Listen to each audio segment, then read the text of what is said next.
Mount Everest पर गए एक दंपति ने भूकंप और उसके बाद हुए हिमस्खलन के बारे में ब्लॉग पर लिखा है। एलेक्स और सैम नाम के ये दंपति कैंप 1 में थे और इन्होंने इस तबाही को बेहद करीब से देखा। ये दंपति, इनकी तस्वीर आप देख रहे हैं और उन्होंने ब्लॉग लिखा है। ब्लॉग में इन्होंने अपने अनुभव बांटे हैं और लिखा ये है, कल हुई बर्फबारी के बाद हमने अपने टेंट खोज लिए और इसके आधे घंटे बाद ही भूकंप आ गया। धरती भयानक तरीके से हिलने लगी। जब तक हम कुछ कर पाते, डैन की आवाज आई, अपने टेंट से निकलो और बर्फ काटने वाली कुल्हाड़ी ले लो। हम लड़खड़ाते हुए निकले। निकल कर देखा तो हिमस्खलन हो रहा था और बर्फ का तूफान हमारी ओर बढ़ रहा था। हवा का तेज झोंका हमें गिराने के लिए आया।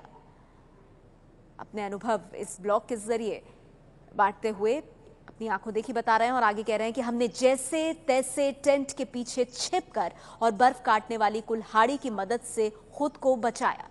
तो 25 अप्रैल को कैंप 1 से एलेक्स सैम का ये ब्लॉग, वो अपने टेंट पे गए, जैसे तैसे उन्होंने खोजा और उसके बाद आधा घंटे बाद ही भूकंप आ गया। आगे वो लिखते हैं, हवा का झोंका इतना खतरनाक था कि हमारा साथी पैट कुल्हाड़ी पर ही गिर गया। हम टेंट में छेद कर जैसे तैसे तूफान में सांस ले रहे थे। डैन ने कमाल का काम किया। वो लगातार चिल्ला रहा था और हमें भरोसा दे रहा था, हमें एक साथ रहने को कह रहा था। तो किस तरह से वो मुश्किल की घड़ी, वो मुश्किल का वक्त काटा, ये बता रहे हैं।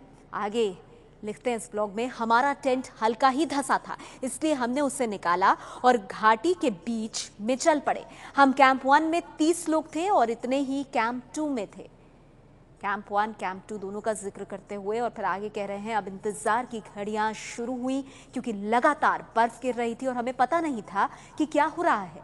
पिछली रात हम सो नहीं सके। तो डर इतना ज्यादा, और जो भूकंप आया उसके बाद हिमस्खलन से किस तरह के हालात बन गए उसका जिक्र करते हुए, आज सुबह बढ़िया धूप खिली है और हम मीलों दूर तक देख सकते हैं। काफी खूबसूरत नजारा है और शिखर को साफ देख सकते हैं। अब तक कोई नहीं जानता कि बर्फबारी ने कितना नुकसान किया है, लेकिन हमने सुना है कि बेस कैंप तबाह हो चुका है। तो ब्लॉग में अपना अनुभव लिखते हुए ये दंपति आगे कह रहे हैं, ऐसा कहा जा रहा है कि शायद हमें पैदल ही बेस कैंप 2 तक जाना होगा, लेकिन फिलहाल हम इंतजार कर रहे हैं। हम ठीक हैं।